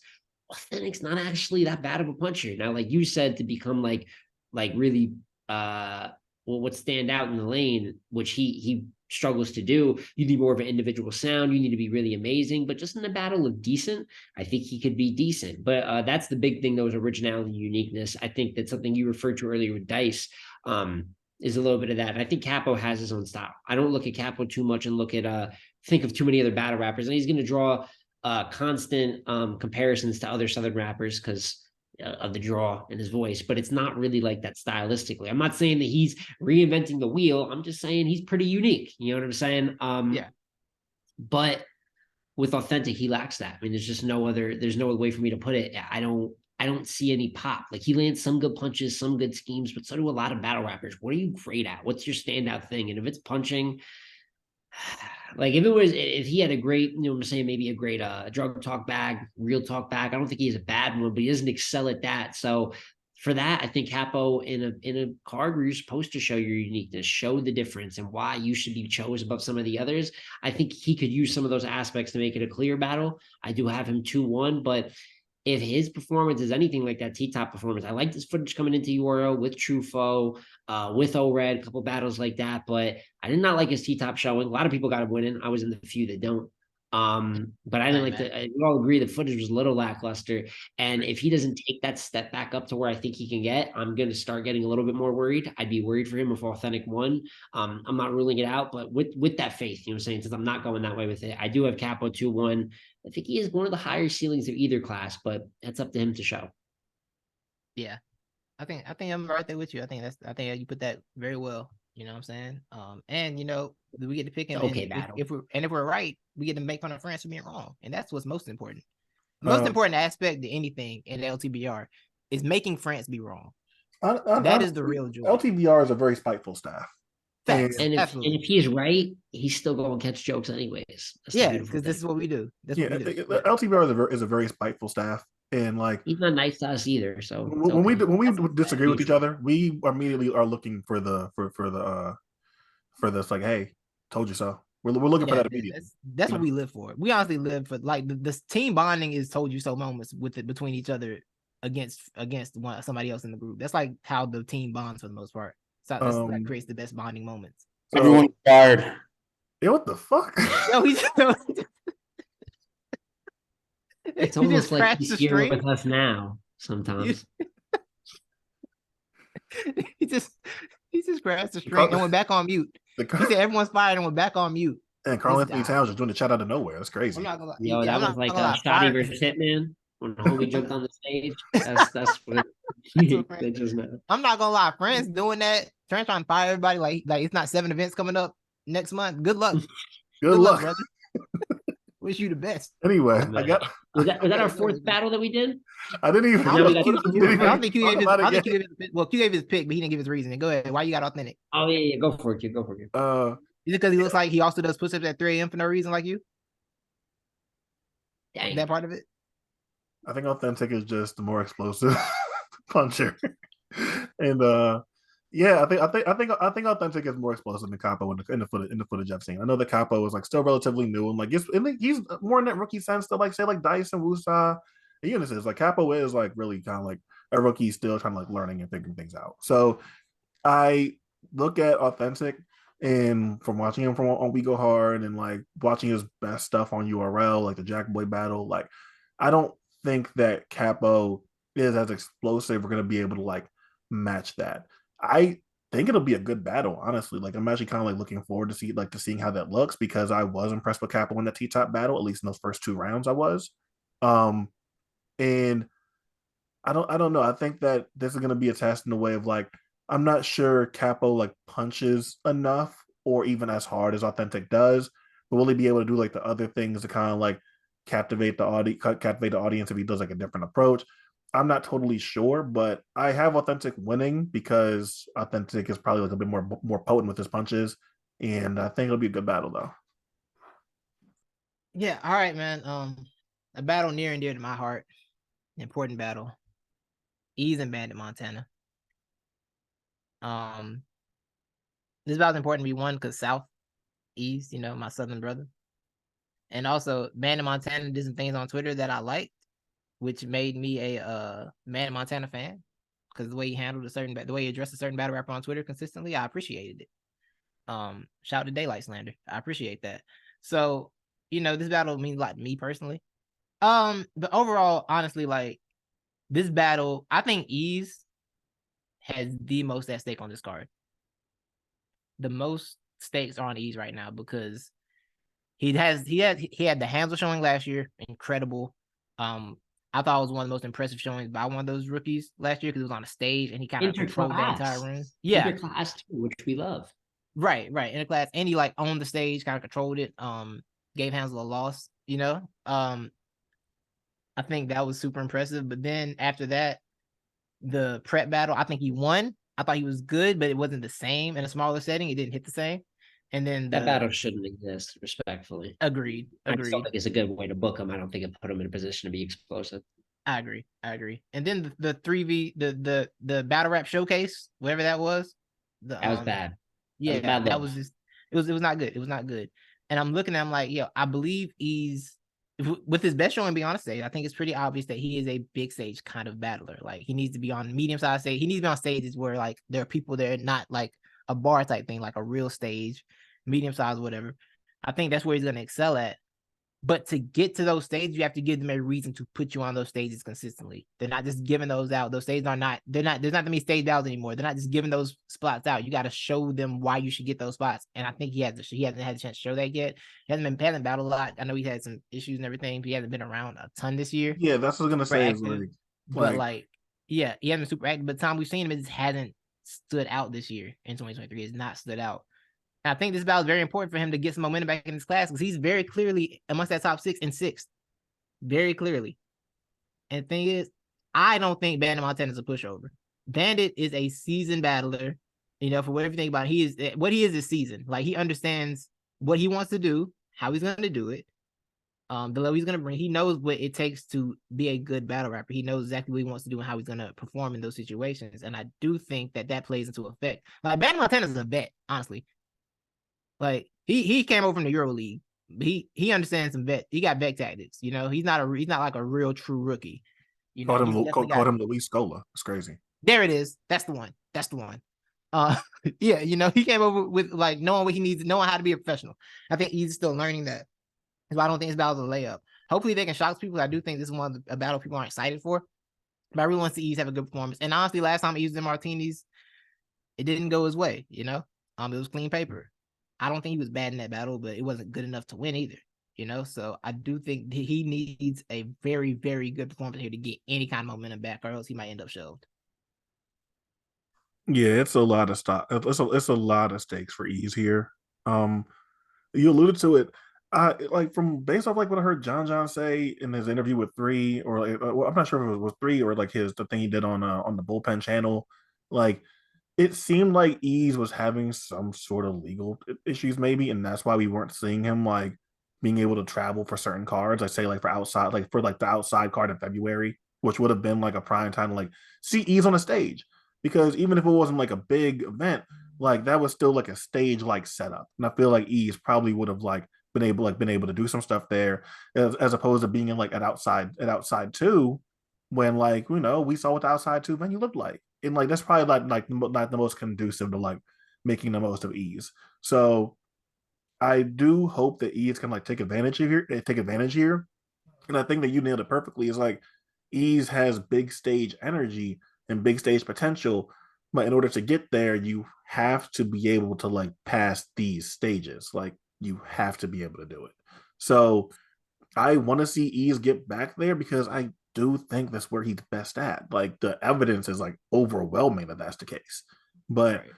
Bandit, like you said, is not a pushover. He's very, very, very solid, and has like looked good against like top tier competition on Gates of the Garden when he's gotten those looks. He's looked very good. And I I think this could be a good battle. It's definitely the battle I think that people are like talking about the least.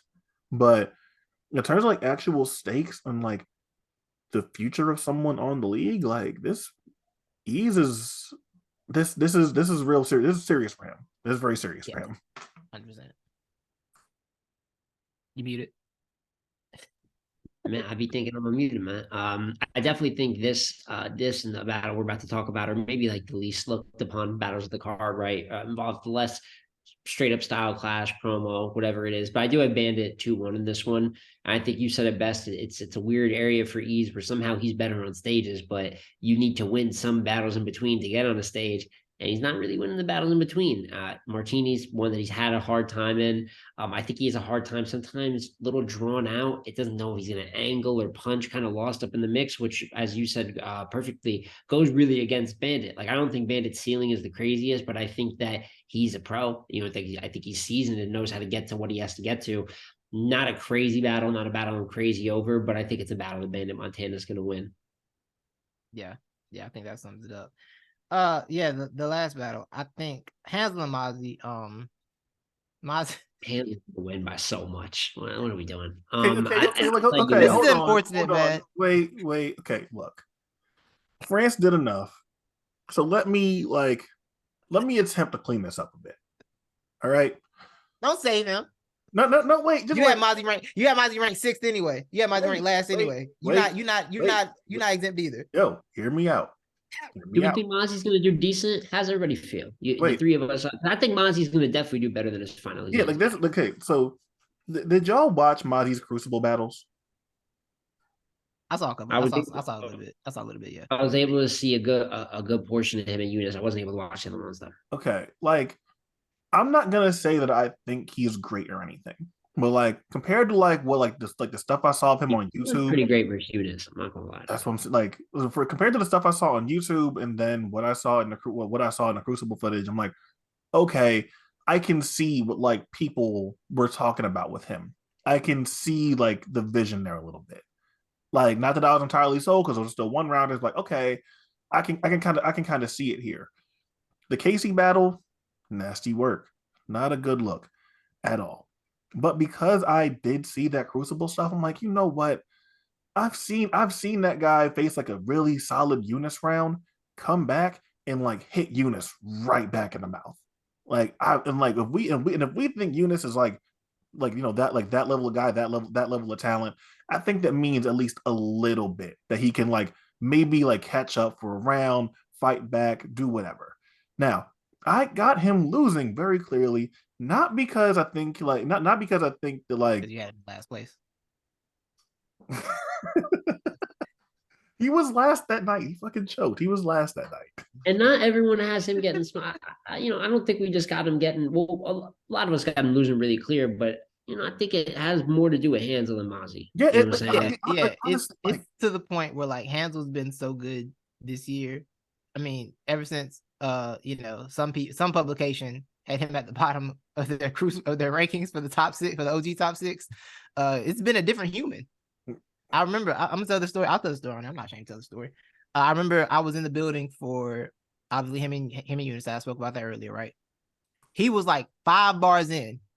I text friends, this is the best I've ever seen Hansel in my life. That's exactly how I felt too. I think we're all texting each other like, yo, yeah, who the fuck is this? Yeah, he was 5 and like, yo, this is the best I've ever seen Hansel. And he's kept that momentum up. Like he kept that up for 3 rounds. Him versus Suge. Yeah, he kept the momentum against Suge. Like seeing that in person was like he's somebody who's really coming into their own as a battler. And I think like it's another thing, man. A lot of this stuff in these matches about who's got what figured out. Hansel's got it figured out to what he wants to do and how he's gonna do and execute it. I don't think Mozzie's there yet.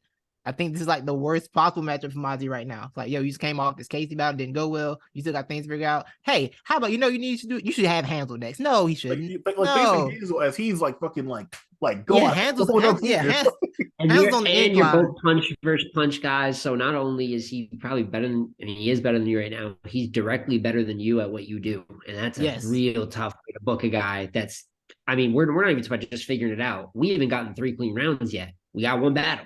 So I'm not going to kill him per se, but that was your 1 bat. It's bad. It's just bad in the direct. I hope he's better. Getting through the rounds is really the big thing, even though that seems like a small thing. Give us a performance to really judge. But even the way he sets up his punches, it's unorthodox, but it's unorthodox sometimes to the point that he kind of loses me a little bit. Yeah. Not too much to go off of, and the YouTube footage, not great. Casey, not great. He had a good 1-rounder in the Crucible with Eunice, and it shows that there is flashes, but it's not the Crucible no more, man.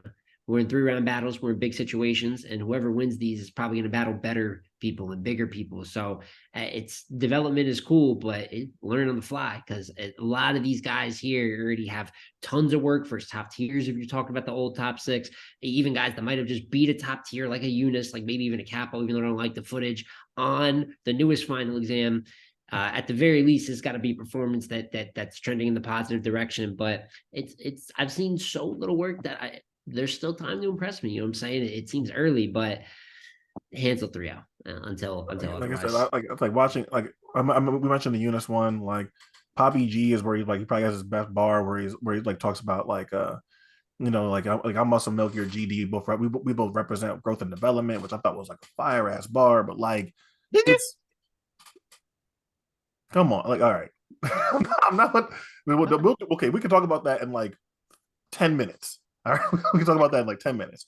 But the point is, like, I feel like again, between those 2 battles, like I see something there. Whether that's something that could be like actualized for like 3 full rounds in a rap battle, we still haven't seen yet. Like that's the one thing I didn't like about the Crucible this year is like it being like so many 1-rounders that like when these guys got here, like I'm not really sure how to evaluate these guys. And now it's really less about Mozzie, like Smo said, and it's like it's Hansel. Like Hansel just rapping the best. It came out of nowhere too. It just came out of fucking nowhere, and it's like it's maintained.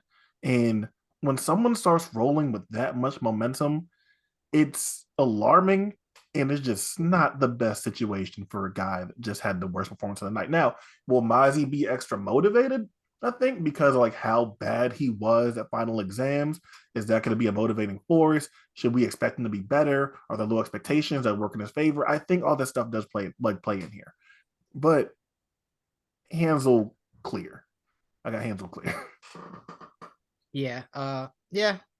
Hansel, man. And like I said, it's not even about Mozzie. It's just Hansel. I've seen what he's been doing. I think water is healthier for you than muscle milk. So Hansel. Who's got the best bar about that? Water versus muscle milk. Who's got the best bar? Oh my goodness. Authentic. Oh, obviously. Authentic wins. Obviously, the personal trainer. This is his moment. I don't know why these 2 name themselves after beverages, but You know what? Authentic would have been the worst scenario because it's like, yo, like you can't put Mozzie against a fucking personal trainer nigga. You can't do that. No, Like no. you can't do that. You talking about muscle milk? Oh no! Oh no! Oh no! This is bad. This is unfortunate. This is an unfortunate happening. Nah, man. But yeah, I think that's the car. How many rookies did we pick? I picked Clutch. Eunice.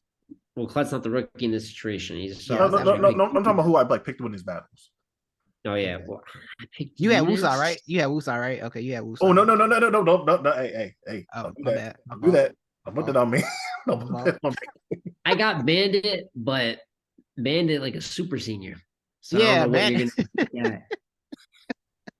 You know what Bandit is? Bo You know Nix. what Bandit versus Ease is? It's like, when you watch college basketball and like it's the team of 18-year-olds and then they play like a team with a real senior and they can't do nothing. Like you're more talented than him. It don't matter. Don't Yeah, matter. he's It's a Bo grown Nix. man. That's it. My man, Playing in Oregon. my Oh, man, he's Bo Nix. my man, Perfect. my man Bandit is Bojan Bogdanovic. Came in the league. Came in the league at 27. But I got Bandit and Eunice, so I got two, and I give Dice a much better shot than y'all. Which I'm gonna be honest, the more logical side of me says that's probably a little ridiculous, but I'm a believer. Sometimes I just believe. Okay. So I'm going for two with the third possible. Yeah, okay. I think I got mine is I had Capo. I'm leaning Bandit. And the coaches went in Clutch and Unit, so I didn't have a pick there. So I think those are my That's two. right. I You're got so full Capo of- too. you're so So I shit. got three rookies. You are so with full it. of What'd you say, Q? You're so full of shit. I'm out here celebrating a victory for Pen Patrol. How dare you? All right. You're not even Pen Patrol. Yeah, but I'm trying to build a bridge of friendship. You're not even Pen Patrol. I've done a lot of I've done a lot of Pen Patrol slander in my life. I'm trying to build a bridge of friendship. All right. All right. I got like in the next 3 minutes when this goes off, I got you.